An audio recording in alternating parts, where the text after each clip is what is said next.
اس بات کو ذہن میں رکھیں، توجہ دلا رہا ہوں۔ اسی طرح اس بات کو بھی ذہن میں رکھیں کہ اللہ تعالیٰ نے جب سورۃ البقرہ کو شروع میں رکھا تو اس کی پہلی آیت جو ہے حروف مقطعات میں ہے، میں اس پہ بات نہیں کرتا، اتنا وقت نہیں ہوتا، اور اس حروف مقطعات کی پہلی آیت جو الف لام میم معروف ہے، اس کے بعد جو پہلی بات کہی گئی، میرے آپ کے لیے جو پہلی بات کہی گئی، جو دنیا بھر کے انسانوں کے لیے پہلی بات کہی گئی، جو قیامت تک کے تمام انسانوں کے لیے پہلی بات، پہلا لیسن جو قرآن مجید نے ہمیں دیا وہ یہ تھا کہ ذالک الکتاب لا ریب فیہ، کہ یہ اللہ کی کتاب ہے، لا ریب فیہ، اس کے من جانب اللہ ہونے میں کوئی شک نہیں ہے۔ پہلی بات کیا کہی؟ قرآن مجید کے من جانب اللہ ہونے میں کوئی شک نہیں ہے۔ قرآن مجید کے من جانب اللہ کی طرف سے ہونے میں، قرآن مجید کی کتاب ہدایت ہونے میں، قرآن مجید کے اللہ کی طرف سے ایک سچی کتاب ہونے میں کوئی شک نہیں ہے۔ میرے دوستو سوچئے یہ بات کیوں کہی؟ شروع میں قرآن نے اس سے آغاز کیوں کیا؟ پہلی بات جو کہی اس یہ کیوں اس کو شک نہیں ہے من جانب اللہ ہونے میں اور کتاب ہدایت ہونے میں؟ اس لیے کہ اگر اس بات میں شک ہوگا کہ پتہ نہیں اللہ کی کتاب ہے بھی کہ نہیں ہے، تو کبھی بھی قرآن مجید ہمارے لیے زندگی کی جو ہے ہماری رہنما کتاب نہیں بن سکتا ہے، اس کو ہم بنا نہیں سکیں گے۔ یعنی کہ جس چیز کے بابت یہ شک آ جائے کہ اللہ کی طرف سے ہے بھی کہ نہیں ہے، اور یہ چنانچہ یہ صحیح راستہ ہمیں بتائے گی بھی کہ نہیں بتائے گی، ہمارے جو مسائل ہیں اس میں یہ کوئی صحیح حل پیش کر سکتی ہے یا نہیں کر سکتی، وہ سارے سوالات جو ہیں ہم ان کے حوالے سے تردد میں پڑ جائیں گے، اور ہمارا جو ہے وہ یقین کی کیفیت سے محروم ہو جائیں گے۔ اور اگر ہم پہلے قدم پر ہی اس شک و شبہ کے ساتھ قرآن کی طرف ہم رجوع کریں کہ جناب یہ پتہ نہیں اللہ کی کتاب ہے کہ نہیں ہے، تو کبھی بھی قرآن کے نور سے ہم فیض حاصل نہیں کر سکیں گے، کبھی بھی قرآن پہ عمل نہیں کر سکیں گے، کبھی بھی قرآن سے ہدایت حاصل نہیں کر سکیں گے۔ اس کے بعد اس کے سلسلے میں جو دوسرا سوال میرے ذہن میں آتا ہے وہ یہ ہے، میرے اور آپ سب کے لیے، ہم سب الحمدللہ مسلمان ہیں اور ہم سب اس پر دعویٰ کرتے ہیں کہ ہم ایمان رکھتے ہیں کہ یہ اللہ کی کتاب ہے، ہم اس کو مانتے ہیں، لیکن ایک لمحے کے لیے میں یہ دعوت دوں گا کہ آپ رکیے اور ذرا سوچئے کہ میں کس حد تک یقین کے ساتھ اس بات کو مانتا ہوں کہ ہاں یار وہ اللہ جس پر میں ایمان رکھتا ہوں یہ اس کی کتاب ہے، کس حد تک مجھے اس کا یقین ہے، کس حد تک میرا یہ دعویٰ شکوک و شبہات سے پاک ہے، کس حد تک میں یہ اعلان پورے شعور کے ساتھ کرتا ہوں اور فقط اس لیے نہیں کرتا کہ مجھے بچپن میں میرے ماں باپ نے بتا دیا ہے اور میں موروثی طور پر یا رسمی طور پر یا دیکھا دیکھی یہ اعلان کر رہا ہوں کہ ہاں ہاں یہ اللہ کی کتاب ہے۔ کس حد تک مجھے اس بات کا یقین ہے؟ اور اگر آپ یہ سمجھتے ہیں کہ ہمیں اس بات کا پورا یقین ہے کہ یہ نہیں ہے، یار یہ ظاہر صاحب کیا بات کر رہے ہیں، یہ تو ہمیں اللہ کی کتاب ہے بھائی، ہم تو بچپن سے اس کو تسلیم کرتے آ رہے ہیں اور اعلان کرتے آ رہے ہیں، یہ اللہ کی کتاب ہے، ہم تو حافظ ہیں اس کے، ہمیں تو بہت سی صورتیں یاد ہیں، بہت سی صورتوں کے ترجمہ یاد ہیں، ہم نے تو بہت سی تفسیریں پڑھی ہیں، بڑے درود سنی ہیں، یہ کیسے؟ اچھا بھائی ٹھیک ہے، اگر آپ سمجھتے ہیں کہ یہ اللہ کی کتاب ہے، اس کا مطلب اللہ ہے، اللہ کی کتاب ہے تو اللہ بھی ہے، تو میرے بھائیوں پھر اللہ نے تو اس کتاب میں بار بار یہ کہا ہے کہ اللہ کی کتاب کو سمجھ کے پڑھو، اللہ کی کتاب کو بار بار پڑھو، اللہ کی کتاب کو پڑھ کر اپنے ایمان میں بڑھوتری پیدا کرو، اللہ کی کتاب کی قرات کرو، اللہ کی کتاب کی ترتیل کرو، اللہ کی کتاب کی تلاوت کرو۔ اللہ سے تمہارا تعلق کیا ہے؟ اللہ کی کتاب سے تمہارا تعلق اس بات کو طے کرے گا کہ اللہ سے تمہارا تعلق کتنا مضبوط ہے۔ اللہ کی کتاب، اللہ کے کلام سے، اللہ کے کلام سے، آپ اقبال کا کلام جتنے ذوق و شوق سے پڑھتے ہیں اس سے زیادہ ذوق و شوق سے اگر اللہ کی کتاب نہیں پڑھتے تو اس کا مطلب کیا یہ نہیں ہے کہ اقبال سے تعلق زیادہ ہے اور قرآن سے تعلق کم ہے؟ آپ تفسیریں زیادہ پڑھتے ہیں, ترجمے زیادہ پڑھتے ہیں, دروس زیادہ سنتے ہیں, بہت زیادہ آپ اپنی کیریئر پلاننگ کی اور دیگر کاؤنسلنگ کی اور دیگر اپنا موٹیویشنل ایکٹیویٹیز کرتے ہیں, لیکن اللہ کی کتاب سے اس درجے میں تعلق اگر کمزور ہے تو اس کا میرا مطلب یہ کہ کہنے کا یہ ہے کہ اس مطلوب درجے میں قرآن پر ہمارا یقین شاید نہیں ہے جس مطلوب درجے میں اللہ کو مطلوب ہے. اور جس درجے میں ہونے کے بعد یہ ہو نہیں سکتا کہ ہم 15-20 سال اسکول کالج کی اسٹڈی کریں, ہم جناب 2-2 4-4 زبانیں سیکھ لیں, ہم 10-10 12-12 سبجیکٹ کے اوپر ہم ڈھیروں 15-20 سالوں میں یعنی کہ ہزاروں صفحات یا کرتے ہیں, لیکن 15 سال 16 سال 18 سال کی ایجوکیشن کے بعد بھی جب ہم قرآن پڑھنے بیٹھے تو ہمارا حال یہ ہو کہ ہمیں پہلی سورت کے معنی ہی معلوم نہ ہو, ہم قرآن کے موضوعات اور قرآن کے مضامین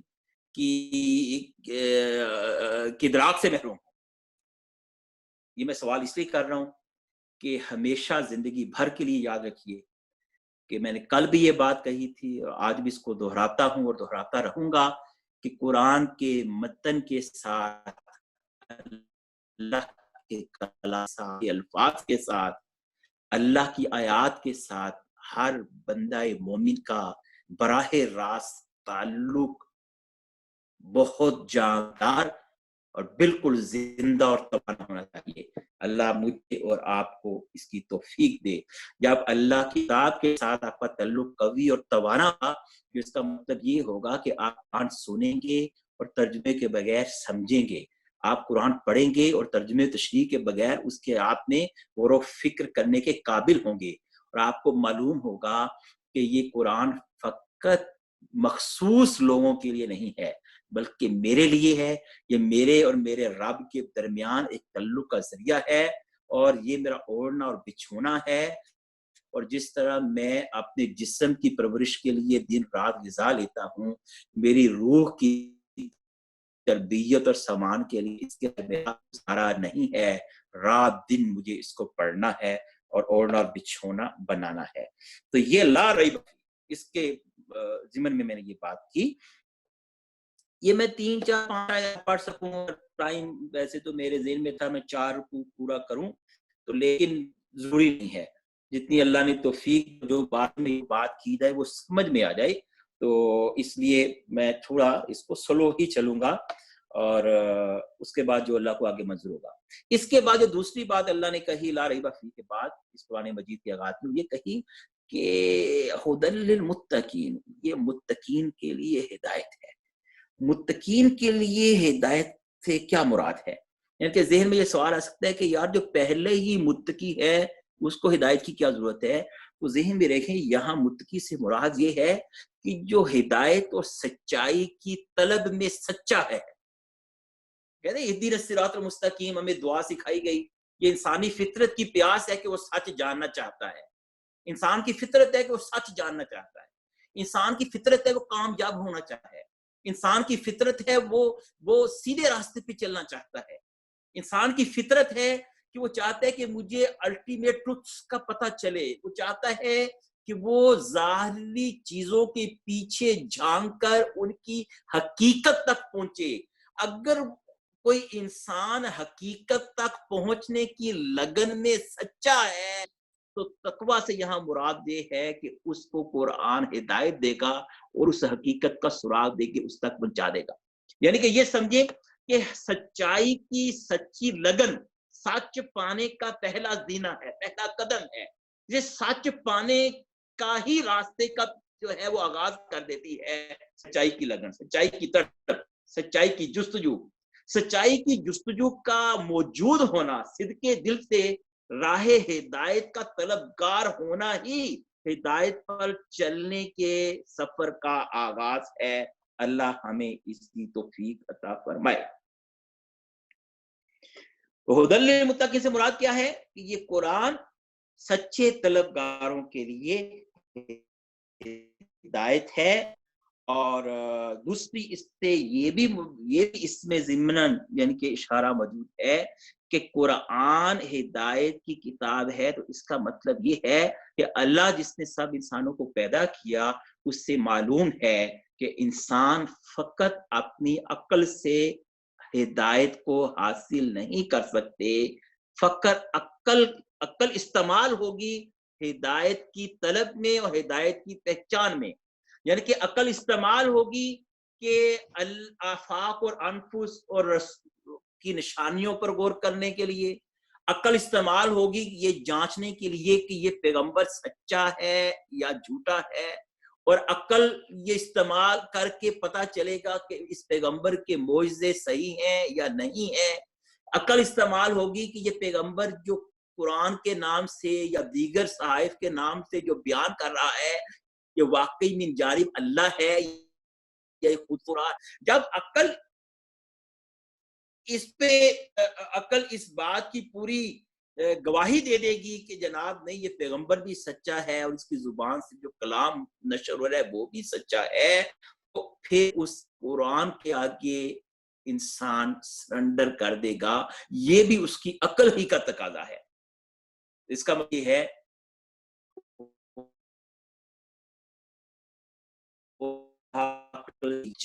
منزل نہیں ہے، تو حقیقت کی معرفت کے لیے عقل کا استعمال ہوگا، لیکن علم وحی سے کٹ کر اگر عقل کو استعمال کریں گے تو عقل انسان کو گمراہ کر دے گی۔ اس کے بعد جو بات ہے اس میں یہ چند صفات بیان کی کہ جو ہدایت کی طلب میں سچے ہوتے ہیں اور جو اللہ سے پوچھ کر زندگی گزارنا چاہتے ہیں، لازماً ان کی پہلی صفت یہ ہے کہ یؤمنون بالغیب، وہ غیب پر ایمان لاتے ہیں یا غیب میں رہتے ہوئے ایمان لاتے ہیں، دونوں ترجمے اس کے علماء نے کی ہیں۔ غیب پر ایمان سے مراد یہ ہے کہ اللہ کو دیکھا نہیں ہے لیکن اللہ پر ایمان لاتے ہیں، آخرت کو دیکھا نہیں ہے لیکن سچے رسول کی زبان سے سنا ہے، اس کی تصدیق کرتے ہیں، جنت و دوزخ نہیں دیکھی لیکن اس پر ایمان لاتے ہیں۔ اس یؤمنون بالغیب، اس کا مطلب یہ ہے کہ وہ مادیات کے اور محسوسات کے غلام نہیں ہوتے، یعنی کہ وہ یہ نہیں کہتے کہ جو چیز ہمیں محسوس ہوگی، ہمارے مشاہدے میں آئے گی، ہمارے تجربے میں آئے گی، فقط اسی کو مانیں گے، اور جو چیز ہم محسوس نہیں کر سکیں گے اس کو نہیں مانیں گے، نہیں، بلکہ وہ محسوسات والی چیزوں پر غور و فکر کرتے ہوئے محسوسات کے پیچھے تک دیکھنے کی صلاحیت رکھتے ہیں، یعنی کہ اگر سورج چڑھا ہے، اگر روشنی ہو گئی ہے، یا آپ کمرے میں بند بیٹھے ہیں، کمرے میں روشنی پھیل گئی ہے، تو کمرے میں روشنی کا پھیلنا ان کی عقل اس بات کو باور کرے گا کہ یار باہر سورج نکل آیا ہے، کمرے میں اندھیرے کا ہو جانا یہ ان کی عقل کو اپیل کرے گا کہ یار باہر سورج غروب ہو گیا ہے۔ اتنی بڑی مخلوقات کو دیکھ کر، اتنی بڑی کائنات کو دیکھ کر، اتنے گوناگوں جہانوں کو دیکھ کر وہ گواہی دیں گے کہ ہاں ان کا کوئی خالق موجود ہے، کوئی پروردگار ہے، تو اس غیب پر ایمان لاتے ہیں جس چیز کو نہیں دیکھا، محسوسات کے اور مادے کے غلام نہیں ہوتے۔ اور جب ایمان لے کر آتے ہیں تو ان کی پہلی صفت یہ ہے کہ جس اللہ پر ایمان لے کر آئے ہیں، اور ایمان آپ سورہ فاتحہ ذہن میں رکھیں،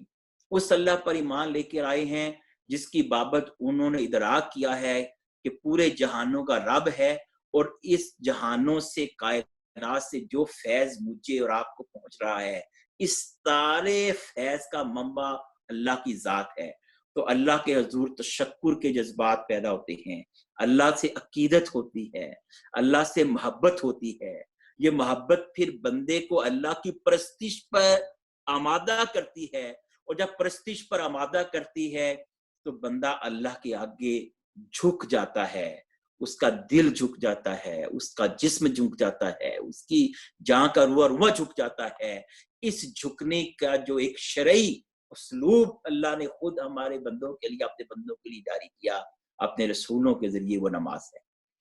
تو جو اللہ کے حضور جھکتا ہے، اللہ کے حضور سرنڈر کرتا ہے، جو اللہ کا شکر ادا کرنا چاہتا ہے، جو اللہ کی حمد و ثنا کے ترانے لانا چاہتا ہے، جو اللہ سے بے پناہ محبت کرتا ہے، اس کا اظہار کرنا چاہتا ہے، تو اس کی ایک بہت خوبصورت جو اپنا سنت اللہ نے یا اس کو جو جاری کی پیغمبروں کے ذریعے وہ نماز ہے. تو اس لیے قرآن پر ایمان رکھنے والا, قرآن کو اللہ کی کتاب سمجھنے والا, غیب پر ایمان رکھنے والا, صراط مستقیم کا سچا طالب, اس کی پہلی نشانی یہ ہے کہ وہ پنجگانہ اپنے رب کے حضور پیش ہو کر نماز ادا کرتا ہے. اچھا جی, میرا وقت جی 20 منٹ 21 منٹ بلکہ ہو گئے, میرا خیال ہے اب آ جائیں کوسچن آنسر. اس کو 2 منٹ میں اس کو مضمون کو ختم کرتا ہوں. 2 منٹ ٹھہر دیں, اس میں صفات کو 2 منٹ میں انشاءاللہ. اگلی صفت یہ ہے کہ جو وَمِمَّا رَزَقْنَاهُمْ يُنْفِقُونَ, جو بھی اس کے پاس اللہ نے صلاحیتیں دی ہیں وہ ان کو اللہ کی راہ میں خرچ کرتا ہے. اس کا مطلب یہ ہے کہ اللہ کی محبت پہلی ترجیح ہے, اور جیب میں پیسے ہیں اور اللہ کا حکم ہے خرچ کرو, تو اللہ کی محبت میں جیب کھل جائے گی, ہاتھ کھل جائے گا, دماغ کھل جائے گا, جوانی اللہ کی راہ میں کھپا دی جائے گی. جو کچھ ہے اللہ کے راستے میں کھپانا, یہ پھر اللہ کی محبت قربانی مانگتی ہے, اور اللہ کی محبت جو ہے اس کا یہ بھی تقاضا ہے. اس کے بعد کہا کہ یہ وہ لوگ ہیں سچے طلبگار حق کے کہ جو اے نبی آپ پر نازل کیا اس پر بھی ایمان لاتے ہیں, اور آپ سے جو پہلے نازل کیا اس پر بھی ایمان لاتے ہیں. اس کا مطلب کیا ہے؟ اس کا مطلب یہ ہے, یہود کی طرف اشارہ کیا جا رہا ہے. اس کا مطلب یہ ہے کہ یہودیوں نے کہا یہ محمد پر جو اترا ہے اس پر تو ایمان نہیں لائیں گے, یہ تو بنی اسماعیل میں سے ہے, ہم بنی اسرائیل ہے, ہم تو اس کو مانیں گے جو موسیٰ پہ آیا. تعصب کا شکار ہو گئے, حسد کا شکار ہو گئے, کینہ آ گیا ان کے دلوں میں. تو کہا بندہ مومن اس کا دل کھلا ہے جب وہ اللہ پر ایمان لاتا ہے اور اللہ کو پہلی ترجیح بناتا ہے, تو ہر طرح کے تعصبات سے اوپر اٹھاتا ہے اور کہتا ہے جو بھی اللہ کی طرف سے آیا ہے آج تک ہم سب پر ایمان لاتے ہیں, اس پہ تفریق نہیں کرتے. اور بالآخرۃ ہم یوقنون, اور آخرت پر یقین کے درجے میں ایمان لاتے ہیں. یقین کے درجے میں آخرت پر ایمان کیوں؟ کہ اگر یہ یقین نہیں ہوگا کہ میں نے اس زندگی کے ایک ایک عمل کا مرنے کے بعد حساب دینا ہے, تو میرے دوستو مجرد اللہ اور رسول اور کتابوں پر ایمان اور مجرد فقط قرآن کا مطالعہ, اس کی معلومات انسان کو نہ بدی سے روک سکتی ہیں, نہ نیکی کے لیے قربانی کے جذبے کے ساتھ حق پر کھڑا کر سکتی ہیں. یہ آخرت پر یقین کی دولت ہے, یہ جنت کی حرص ہے, یہ دوزخ کا کھٹکا ہے جو بندہ مومن کو صراط مستقیم پر کھڑا ہونے کی جو ہے وہ حوصلہ دیتا ہے. آخری بات جو قرآن نے ان شروع کی 5 آیات میں کی ہوئی, اللہ کہتے ہیں کہ اولئک علی ھدی من ربہم, یہ صفات رکھنے والے وہ لوگ ہیں جو اپنے رب کی طرف سے راہ ہدایت پر ہیں. ورنہ دنیا میں جو انسان بھی کوئی کام کرتا ہے وہ کہتا ہے کہ میں جناب یہ اصلاح کا علم بردار ہوں اور میں نیکی کا پرچم میرے ہاتھ میں ہے, میں تہذیب اور تمدن سکھانے کے لیے آیا ہوں. ابلیس بھی آئے گا تو اصلاح کا جھنڈا اٹھا کے آئے گا اور کہے گا میں تمہیں تہذیب اور ہدایت دینے آیا ہوں, میں تمہیں جمہوریت کا درس دینے آیا ہوں, میں تمہیں جناب ایٹیکیٹ سکھانے آیا ہوں, میں تمہاری کونسلنگ کرنے آیا ہوں. لیکن قرآن یہ کہتا ہے کہ نہیں, اللہ کی طرف سے جو ہدایت مقرر ہے اس ہدایت پر جو لوگ ہیں ان کی صفات یہ ہیں. اگر یہ صفات ان کے اندر نہیں ہے تو وہ اللہ کی ہدایت پر نہیں ہے, اپنے تئیں وہ بڑے ہدایت کے علمبردار بنے پھریں. وَأُولَٰئِکَ هُمُ الْمُفْلِحُونَ, اور اللہ کی طرف سے یہ صفات رکھنے والے جو ہدایت پر گامزن ہیں, اللہ کا سند یہ ہے کہ فقط یہی کامیاب ہیں. باقی آپ ڈالر پاؤنڈ کی جتنی مرضی بارش اپنے ملکوں میں کریں اور جتنے مرضی دولت کے اور اسباب کے ڈھیر لگا دیں اور جتنی مرضی زندگیوں میں آپ فی اوسط آمدنی میں اضافہ کر لیں اور جتنے مرضی اپنے شہروں کو لندن اور پیرس کے روپ میں ڈھال لیں, بہرحال کامیابی اس کے علاوہ کسی دوسری جگہ نہیں ہے. ہمارے البلاغ سوالات کر سکتے ہیں. جی جزاک اللہ, تھینک یو ویری مچ سر. اچھا اس میں یہ ہے کہ قرآن کی یہ ترتیب یعنی ترتیب مصحف جو آپ نے بتائی, یہ کس نے بنائی اور کب بنائی؟ کیونکہ سورہ کی قرآن مجید کی جو تمام آیات ہیں اس کو کیسے اکٹھا کیا گیا؟ قرآن مجید تو مختلف اوقات میں نازل ہوا. لمبی بات ہے, اسے ترتیب توقیفی کہتے ہیں. کہ نبی کریم صلی اللہ علیہ وسلم نے اللہ کی مشیت سے صحابہ کو اسی ترتیب میں قرآن املا کروایا اور اسی ترتیب میں